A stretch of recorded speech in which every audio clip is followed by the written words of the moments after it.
A primeira turma do Supremo Tribunal Federal começou essa semana o julgamento do ex-presidente Jair Bolsonaro e de outros 7 réus por crimes contra a democracia e tentativa de golpe de Estado. A acusação e as defesas apresentaram seus argumentos em 2 dias. Essa etapa terminou e, a partir desta terça, os 5 ministros vão revelar seus votos. O veredito deve sair na sexta. O repórter Carlos Delanoy passou a semana em Brasília acompanhando o julgamento e apresenta agora as provas da trama golpista.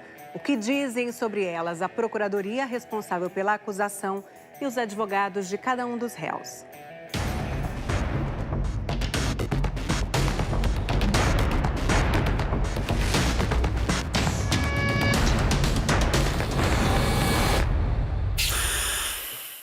Pela primeira vez na história, a justiça brasileira levou um ex-presidente ao banco dos réus por tentativa de golpe de Estado.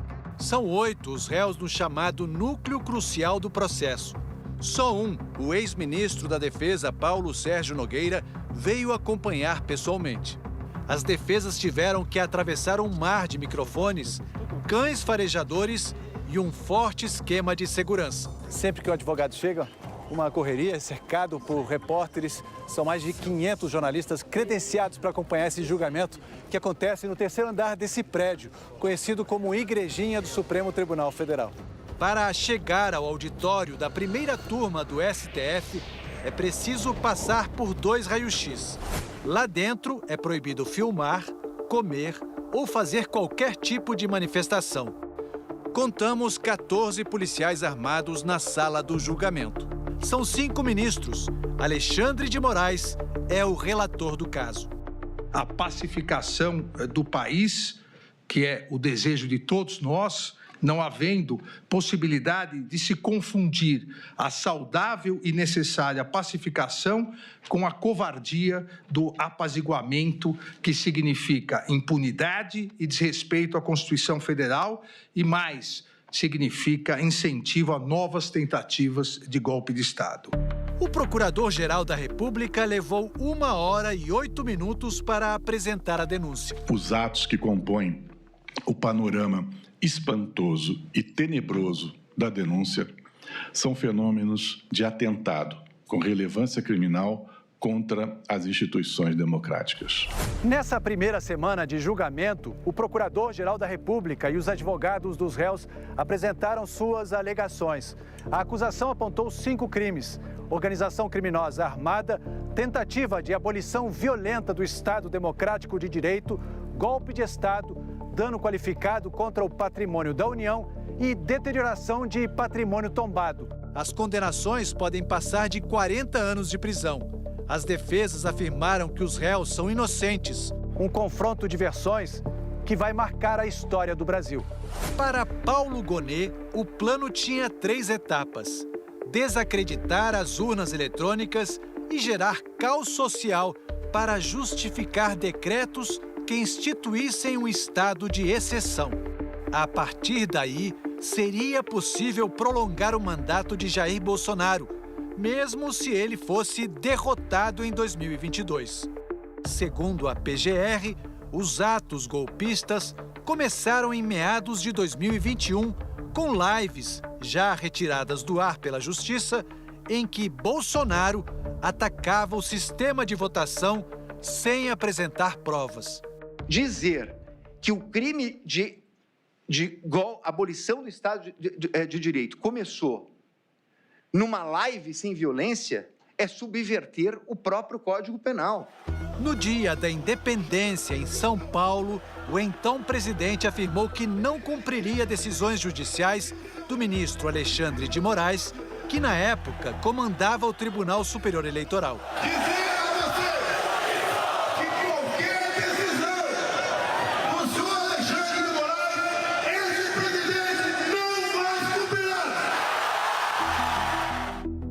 O general Augusto Heleno também é réu no processo. Ele era ministro do Gabinete de Segurança Institucional. Vai chegar um ponto que nós não vamos poder mais falar. Nós vamos ter que agir. Segundo a PGR, a fala do general Heleno nessa reunião ministerial de maio de 2022 confirma que havia planejamento para criar caos social. Se tiver de dar soco na mesa antes das eleições, se tiver que ligar a mesa antes das eleições. O que o general Heleno está trazendo aqui nessas falas, e aqui, na verdade, falas, de certo ponto, até republicanas. Após as eleições não tem discussão. Após as eleições não tem o que falar. Até o próprio presidente Bolsonaro falava isso. Quem ganhou a maioria dos votos, leva. Segundo a defesa do general Heleno, ele já vinha perdendo poder e não tinha influência sobre Bolsonaro. O planejamento prévio de fabricação de discurso contrário às urnas eletrônicas está demonstrado na agenda apreendida na residência de Augusto Heleno e em arquivos encontrados com Alexandre Ramagem. Alexandre Ramagem era chefe da Agência Brasileira de Inteligência, a ABIN. Ele é acusado de usar a estrutura da agência para vigiar adversários políticos e reforçar ataques de Bolsonaro ao sistema eleitoral. Alexandre Ramagem sempre falou, eu faço anotações de tudo. Ele mencionou, chegou a mencionar no interrogatório que era uma espécie de diário, tudo ele anotava. Não há elementos nos autos, elementos de informação, elementos de prova que demonstrem que esses documentos tenham sido transmitidos ou entregues ao então presidente da República. Ele era o grande compilador oficial da República, porque o que tinha naqueles documentos era um compilado de declarações públicas. A Procuradoria-Geral da República reuniu fatos de conhecimento público, além de depoimentos, mensagens, vídeos e outros documentos obtidos na investigação da Polícia Federal. As provas apresentadas somam 70 terabytes, o que, para a acusação, mostra a força do processo, mas que, para os advogados dos réus, tornou impossível a ampla defesa de seus clientes. Só para ter uma ideia, se essa quantidade de dados fosse impressa, a pilha de folhas de papel seria equivalente a 4 viagens de ida e volta entre o Rio de Janeiro e São Paulo. A denúncia não se baseou em conjecturas ou suposições frágeis. Os próprios integrantes da organização criminosa fizeram questão de documentar quase todas as fases da empreitada. Entre os fatos públicos está a reunião que Bolsonaro convocou em julho de 2022 para denunciar a embaixadores supostas fraudes sem provas nas urnas eletrônicas. No Brasil não tem como acompanhar a apuração. Eu não sei o que vem fazer os observadores de fora aqui. Vão fazer o quê? Vão observar o quê? Chegou o primeiro turno das eleições e o tenente-coronel Mauro Cid, então ajudante de ordens de Bolsonaro, que depois virou delator do esquema, respondeu mensagem de outro militar, confirmando que nada de errado tinha sido encontrado nas urnas eletrônicas. Conseguiram plotar? Nada, nenhum indício de fraude. Mauro Cid jamais elaborou, compartilhou ou incitou qualquer conteúdo golpista, que não há sequer uma única mensagem de sua autoria, propondo, incentivando ou validando qualquer atentado contra a democracia ou contra o sistema eleitoral. No segundo turno, a Polícia Rodoviária Federal organizou bloqueios em estradas com foco especial no Nordeste. Agentes na Polícia Rodoviária Federal mapearam localidades em que o candidato da oposição somara a mais expressiva votação no Nordeste, com vistas a criar barreiras artificiais a que esta população conseguisse aceder aos postos de votação. Ao fim do dia, o candidato Lula estava eleito. Caminhoneiros que apoiavam Bolsonaro paralisaram estradas.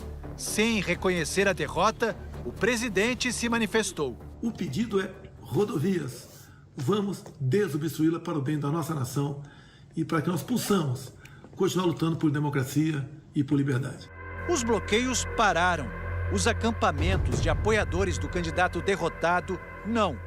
O general Walter Braga Neto, ex-ministro-chefe da Casa Civil e da Defesa, além de candidato a vice de Bolsonaro, é mais um réu no processo. Para a Procuradoria, ele atuava para manter a expectativa de manifestantes que queriam o golpe. Vocês não percam a fé. Não, vamos lá na frente. É só o que eu posso falar para vocês. O delator Mauro Cid ainda revelou que houve um encontro na casa de Braga Neto para discutir os planos golpistas e que ele recebeu do general dinheiro em uma sacola de vinho para repassar a militares das forças especiais. A defesa contesta o delator e questiona por que esses episódios não foram lembrados logo nos primeiros depoimentos do acordo de delação. É um escândalo. É um escândalo ele esquecer este detalhe. Nós não estamos falando, eu disse isso, de uma abotoadura, de um relógio, de um brinco. Nós estamos falando da entrega de um dinheiro para financiar um golpe de Estado. E vai se dar credibilidade a este réu delator que mente descaradamente o tempo inteiro, que mente nessa corte, que mente perante no interrogatório. Não é possível. Meu cliente está preso com base na delação dele. Uma das provas mais importantes para a PGR é a minuta do golpe, um documento que listava supostas interferências do TSE e do STF no processo eleitoral. Previa a realização de novas eleições e a prisão de ministros do Supremo.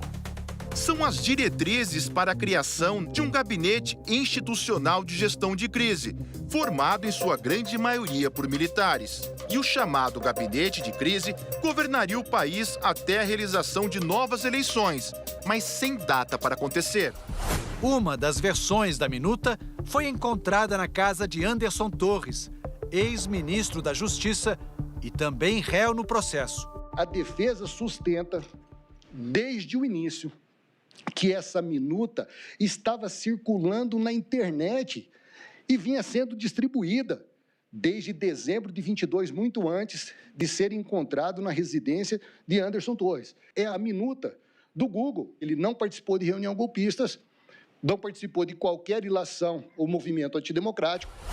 Outra prova destacada pela Procuradoria-Geral é o plano Punhal Verde e Amarelo, que planejava o assassinato do presidente eleito Lula, seu vice, Geraldo Alckmin, e do ministro do STF, Alexandre de Moraes. A investigação da Polícia Federal identificou codinomes usados pelos acusados. Jeca, segundo a PF, seria o candidato Lula, porque sua eliminação abalaria toda a chapa vencedora. A PF acredita que Joca seria o candidato a vice, Geraldo Alckmin. Para isso, se baseou em mensagens que diziam: considerando a inviabilidade do 01 eleito por questão de saúde, a neutralização de Joca extinguiria a chapa vencedora. Quanto ao ministro Moraes, a polícia encontrou levantamentos feitos pelos acusados sobre sua estrutura de segurança. Além disso, a geolocalização dos celulares de militares envolvidos com o plano mostra que eles rondavam o endereço e acompanhavam o itinerário de Alexandre de Moraes. A Polícia Federal encontrou uma troca de mensagens entre militares prontos para agir contra o ministro. Um integrante do grupo escreve: "Tô perto da posição. Vai cancelar o jogo?" Segundo a PF, o homem que estava no comando da ação dá a ordem: abortar. Segundo a investigação, o golpe só não foi adiante porque os comandantes da Aeronáutica e do Exército não concordaram com o plano golpista em 2 ocasiões no mês de dezembro. Entre uma reunião e outra, Bolsonaro interrompeu um silêncio de 37 dias, sem reconhecer o resultado das urnas, para se manifestar em frente a apoiadores. As Forças Armadas são o último obstáculo para o socialismo. As Forças Armadas, tenho certeza, estão unidas. As Forças Armadas devem, assim como eu, lealdade ao nosso povo. A segunda reunião foi na véspera da tentativa de assassinato de Alexandre de Moraes e, segundo a PGR, foi convocada pelo então ministro da Defesa, general Paulo Sérgio Nogueira. Basicamente, fixava-se que o então presidente da República prosseguiria à frente do governo do país e se impediria a posse e o exercício do cargo pelo candidato que a população escolheu. Durante a defesa do general Paulo Sérgio Nogueira, seu advogado fez uma acusação ao ex-presidente Bolsonaro. O general Paulo Sérgio atuou para demover o presidente de incursar, de caminhar por qualquer medida de exceção. Presidente, Pois não, ministra Carmen. Andreu, pudesse apenas, doutor Andreu, fazer um esclarecimento, porque Vossa Senhoria, eu copiei aqui 5 vezes, diz que o réu, neste caso, o cliente de Vossa Senhoria, aspas, estava atuando para demover o presidente da República. Demover de quê? Porque até agora todo mundo diz que ninguém pensou nada. Claro, claramente, Vossa Excelência. Demover de adotar qualquer medida de exceção. Muito obrigado. Atuou ativamente. O almirante Almir Garnier Santos, ex-comandante da Marinha, foi apontado pelo delator Mauro Cid como o único dos comandantes a se colocar à disposição do plano de golpe. Ele nega. Mas o ex-comandante da Aeronáutica, Tenente-Coronel Carlos Batista Júnior, confirmou em depoimento à Polícia Federal a posição do almirante. Batista Júnior confirmou que numa das reuniões em que Bolsonaro estava presente, o então comandante da Marinha, almirante Almir Garnier, se dispôs a apoiar o plano golpista. Dessas reuniões, eu tenho uma visão muito passiva do almirante Garnier. Chegou um ponto que ele falou que as tropas da Marinha estariam à disposição do presidente. A defesa do almirante Almir Garnier pediu que a delação de Mauro Cid seja anulada. Seu comportamento provocou prejuízos relevantes ao interesse público e faltou com a lealdade ao longo do procedimento. E que esses vícios comprometem a credibilidade integral dos seus relatos. Não é preciso esforço intelectual extraordinário para reconhecer que, quando o presidente da República e depois o ministro da Defesa convocam a cúpula militar para apresentar documento de formalização de golpe de Estado, o processo criminoso já está em curso.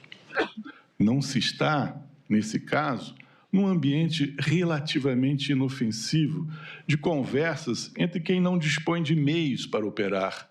Ao longo do mês de dezembro, seguidores de Bolsonaro fizeram quebra-quebra, enfrentaram a polícia, botaram fogo em ônibus e tentaram explodir um caminhão cheio de combustível na véspera de Natal.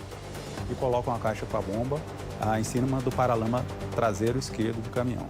Na frente dos quartéis, os acampamentos que pediam intervenção militar continuavam mobilizados.